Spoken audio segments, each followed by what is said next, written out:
His phone kept vibrating on the edge of the ring like it was trying to crawl away. 3 missed calls. 2 texts. 1 notification that said the clip was already live. Malik's left hand was wrapped around a cold Starbucks cup that had gone watery. His right hand was gripping the lower rope, knuckles white, like it was the only thing keeping him from tipping over. The gym lights were too bright, the kind that made every stain on the mat look like a confession. Somewhere behind him, someone laughed in that careless way people laugh when they don't think you're a real person. "Come on, man," the trainer said, loud enough for the phones. 1 round. 30 seconds. Show them the janitor's art. Malik's jaw tightened. He stared at the black scuff marks on the canvas, not the trainer's face, because if he looked up he might do something he couldn't take back. His mother's voicemail from last night sat unopened in his pocket, heavy as a coin. He could feel the whole room waiting for him to either fold or explode. And what scared him most was realizing how used to that feeling he already was. The gym was in South Philly, tucked under an elevated train line that rattled every few minutes and shook dust loose from the ceiling tiles. Malik worked there nights, 6 days a week, after his shift at a medical supply warehouse ended. He'd clock out at the warehouse at 3:30 p.m., eat something cheap in his car, then drive straight to the gym and mop until closing. When he got home, his shoes still smelled like bleach and rubber. He wasn't supposed to mind it. He told himself that all the time. Just work, just hours, just a paycheck.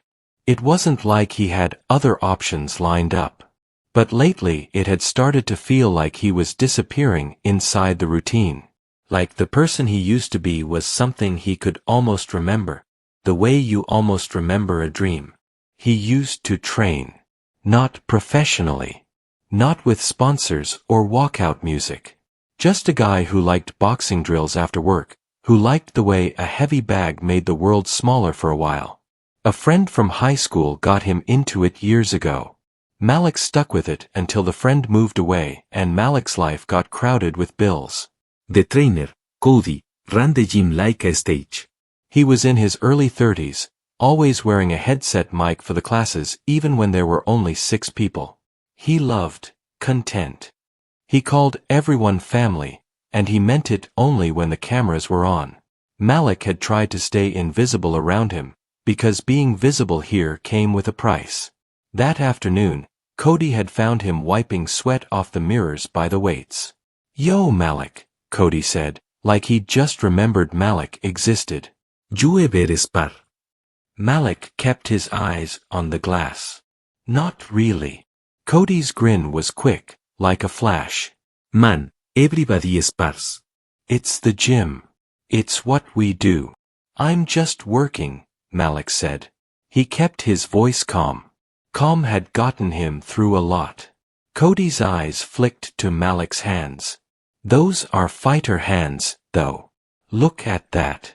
You got that old-school vibe. You ever think about getting back into it?" Malik didn't answer, because the honest answer was complicated. He thought about it all the time. He thought about having something that belonged to him. He thought about feeling strong instead of just useful. Cody clapped a hand on his shoulder like they were friends. "We're doing a little promo tonight." "Social clip. It's harmless. We'll put you in the ring with me for a janitor versus coach moment.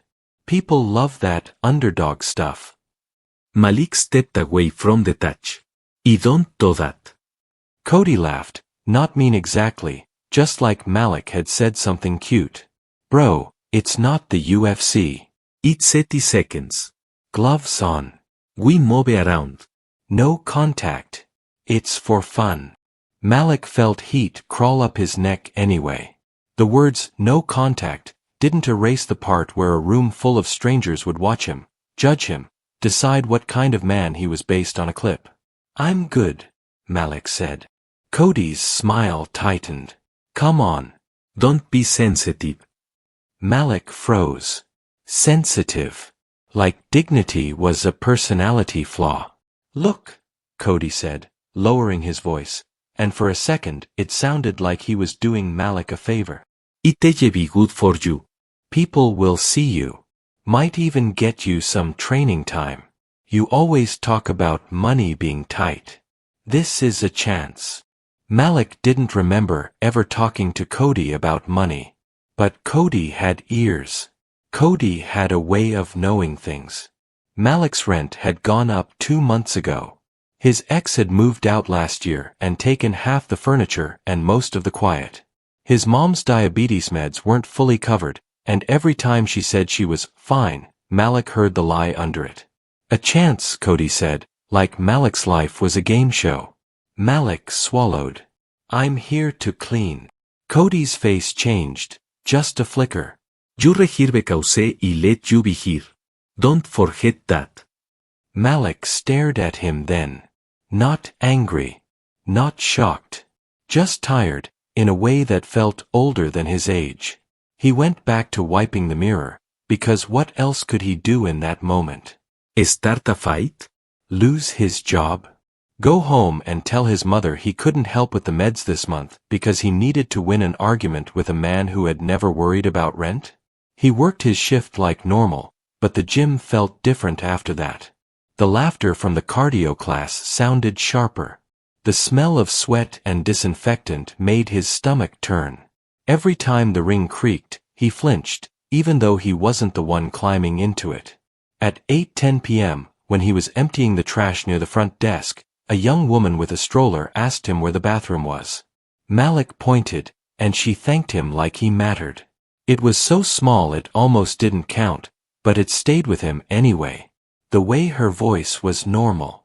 The way she didn't look past him. Then his phone buzzed in his pocket again. A voicemail from Mom. He didn't listen. He couldn't. Not yet. Because if he heard her voice, he might crack open in the middle of this bright loud gym, and Malik had learned a long time ago that people loved watching things crack. At 9 p.m., Cody called him over in front of a half circle of members who were already holding their phones up. Malik. Cody shouted, grinning wide. Tell them you're ready. Malik stood there with a mop in one hand and a trash bag in the other. He looked at the ring.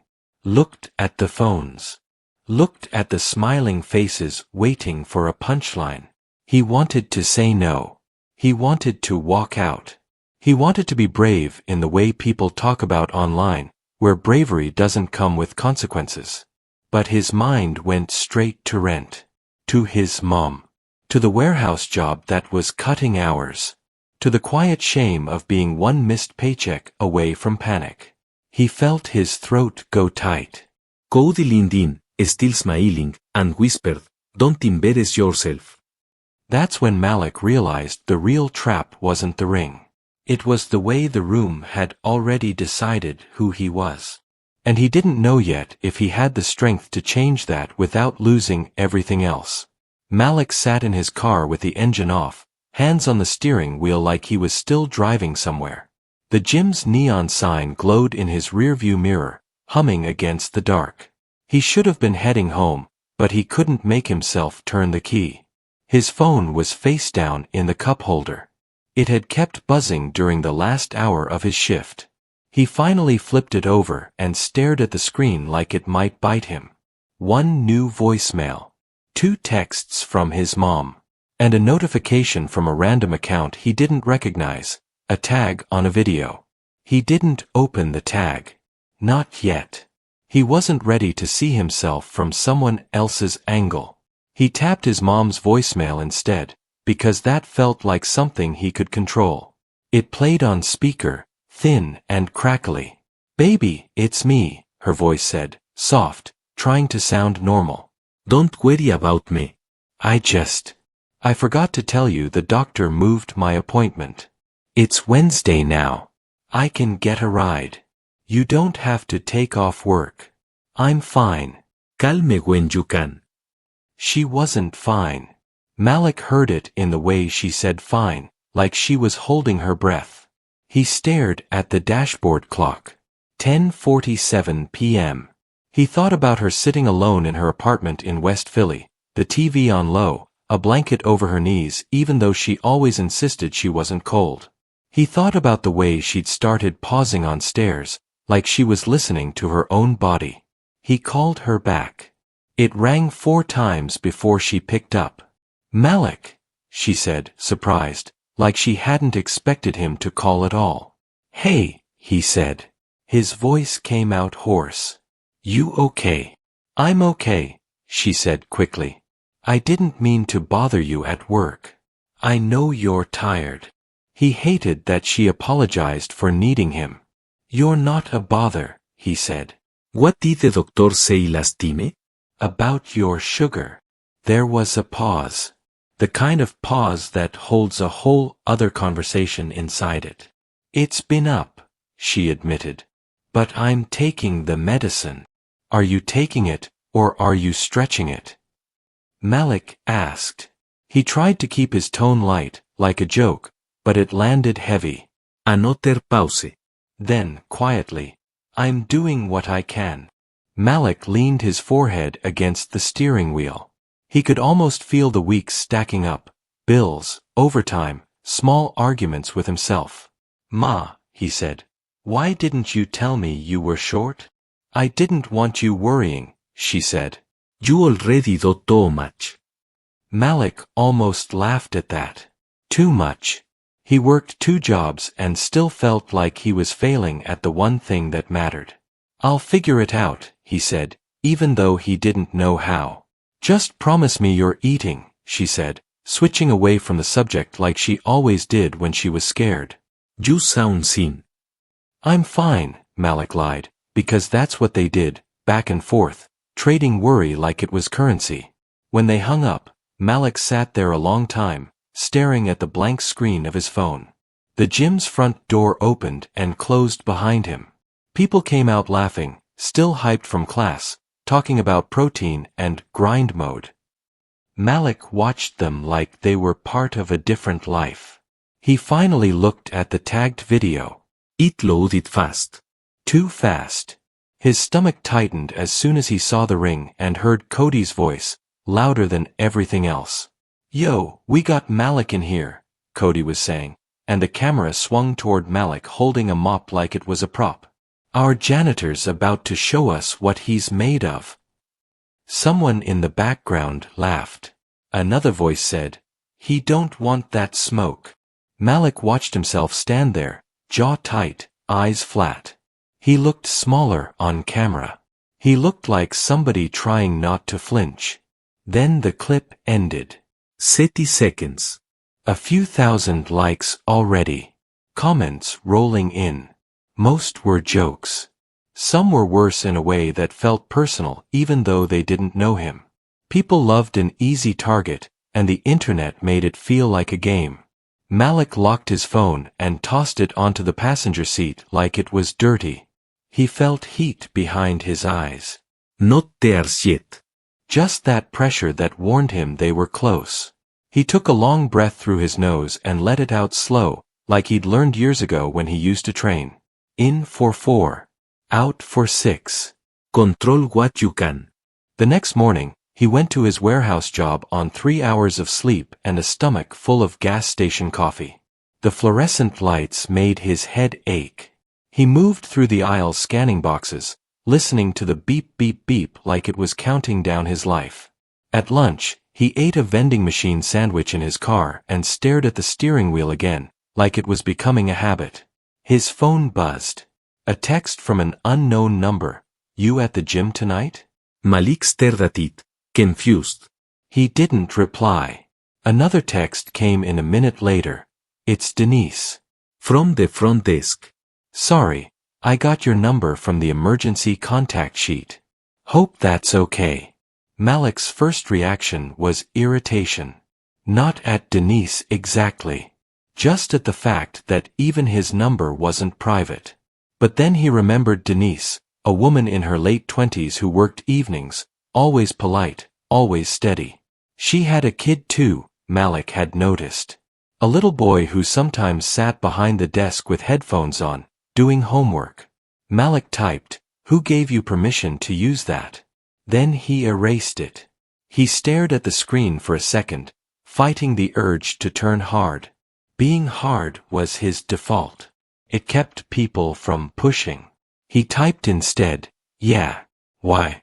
Denise replied almost immediately, "I saw the video. I'm sorry. That wasn't right." Malik's chest tightened. He hadn't expected that. Not from anyone there. He read her message twice. He typed, "It's whatever. Denise, it's not whatever. People shouldn't treat you like that." Malik stared at the words until the screen dimmed. He felt something in him resist, like a door that didn't want to open. He'd learned a long time ago that sympathy could come with strings. Sympathy could be pity. Sympathy could be a setup. He typed, "I'm fine." Denise didn't answer right away this time. When she did, it was just, "I'll be there early tonight. Can we talk for a minute?" No drama. Just talk.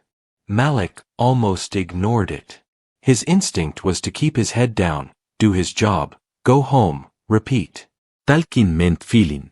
Feeling meant you might fall apart, and Malik didn't have time to fall apart.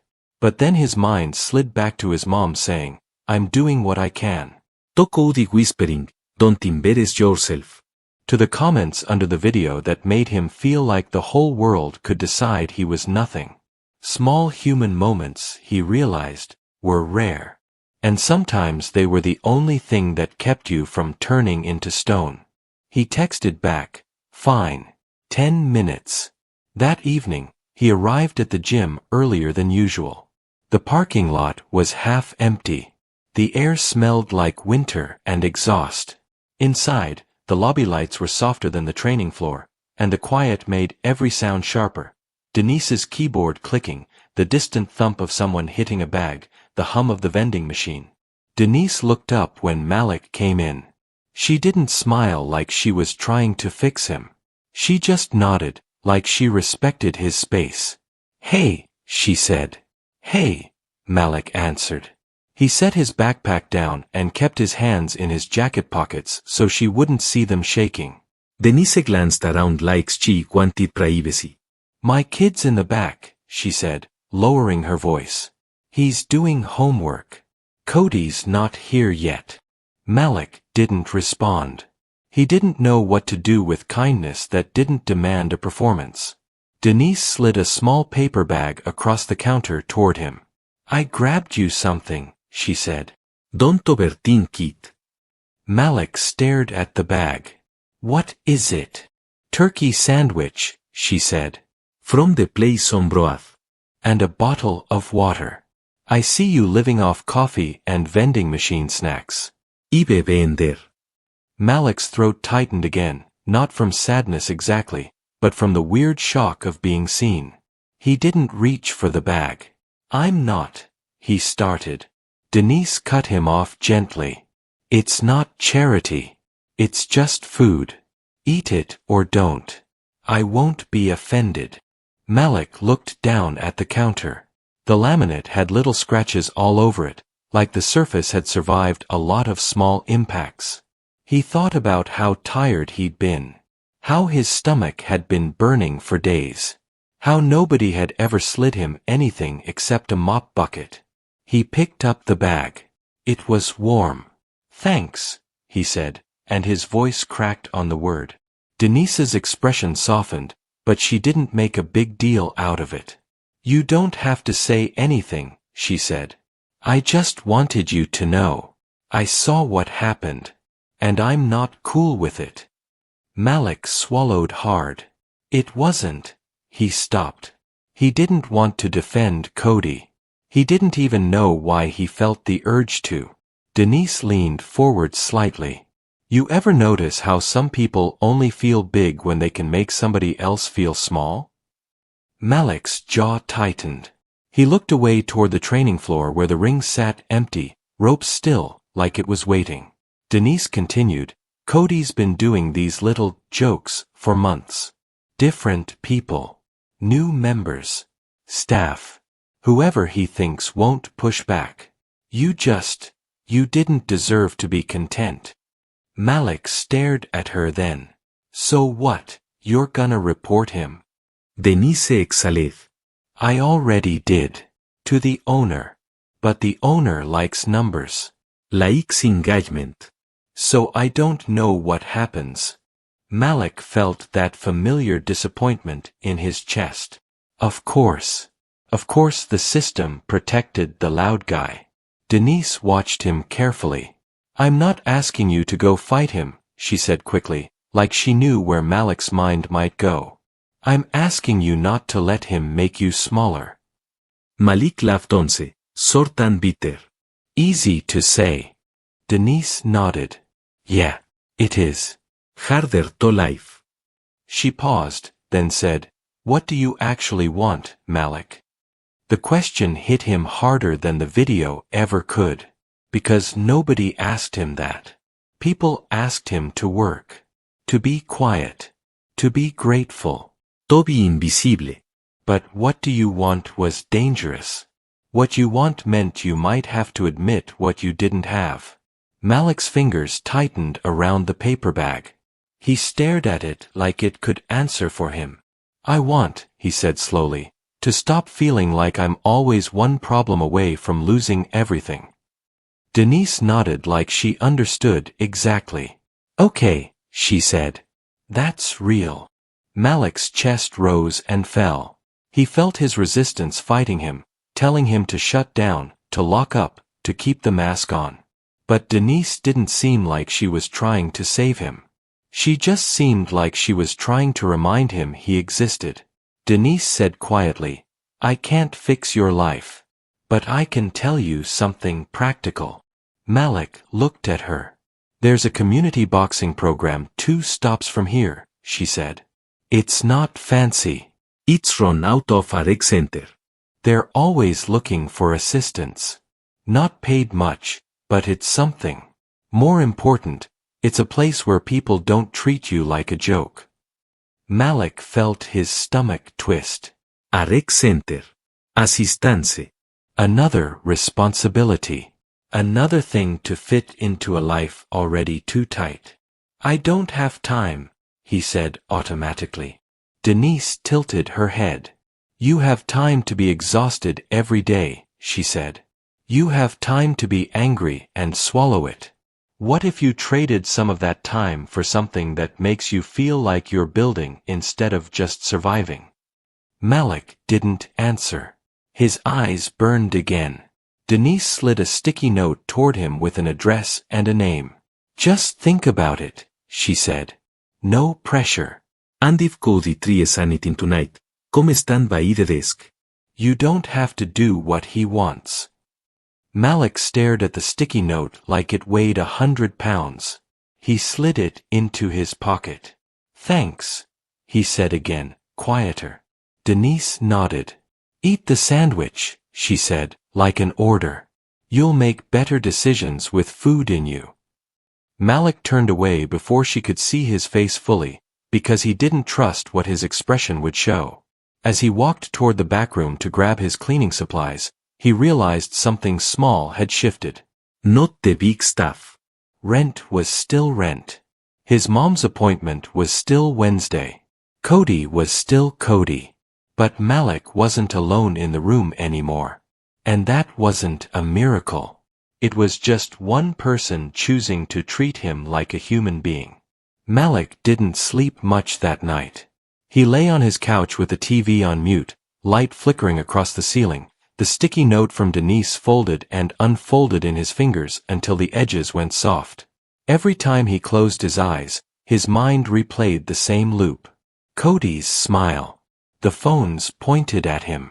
The sound of laughter that didn't care if it cut. At 2:14 a.m., he finally listened to his mom's voicemail again. Not the one from tonight, but an older one, saved from months ago. The kind you don't delete because you're scared of the silence that comes after.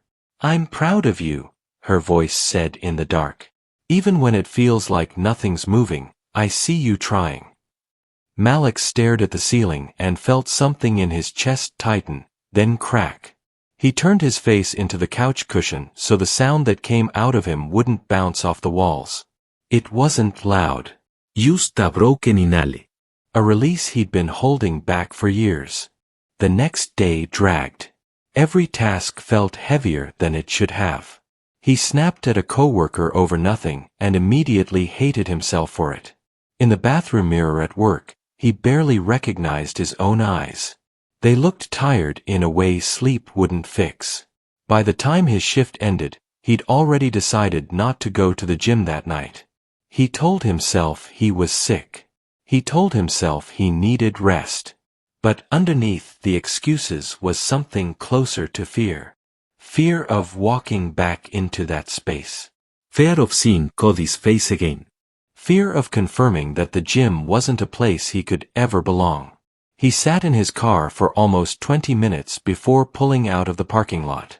Instead of turning toward the gym, he turned the other way.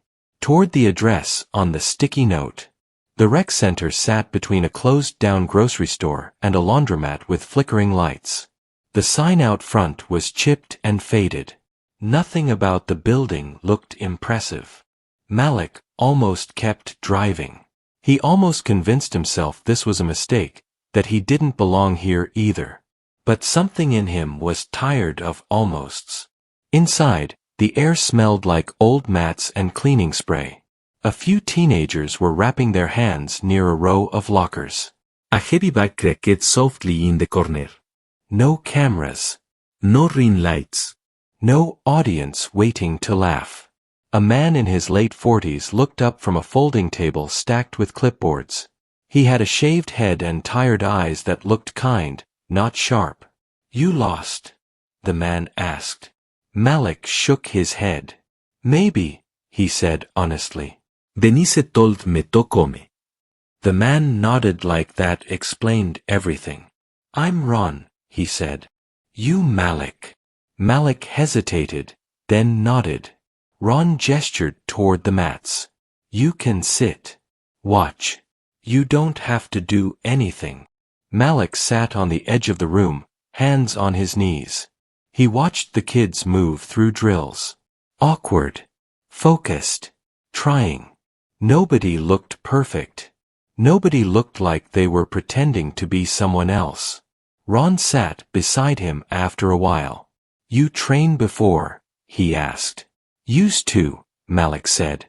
"A long time ago." Ron nodded. Life gets loud. Malik let out a breath he didn't realize he'd been holding. "Yeah." They sat in silence for a bit. Malik felt his body slowly unclench, like it was remembering something old. Then his phone buzzed. A text from Cody. "You skipping tonight?" "We got people asking where the janitor is." Malik stared at the screen. The words hit him harder than he expected. Janitor. Not Malik. Not a person. A role. A punchline. Anotar mensaje come in. Don't be like that. It was just jokes. Malik felt his pulse in his ears. His first instinct was to ignore it. His second was to apologize. To smooth things over. To keep the peace. That instinct had shaped most of his life. Ron noticed Malik's posture stiffen. "Everything okay?" he asked. Malik swallowed. "Yeah. Just work." Ron studied him for a second. "You don't owe anybody your silence," he said quietly. The words landed somewhere deep. Malik looked down at his phone again. His thumbs hovered over the screen. He thought about his mom saying, "I'm doing what I can." About Denise sliding him a sandwich without making it a lesson. About how tired he was of shrinking. He typed, deleted, typed again. "Please don't talk about me like that." He said no, he meant no. His thumb hovered over send. His chest felt tight, like he was about to step off something high. He hit send. For a long moment, nothing happened. Malik stared at the screen, waiting for the fallout. Anger. Threats. A reminder of who had power.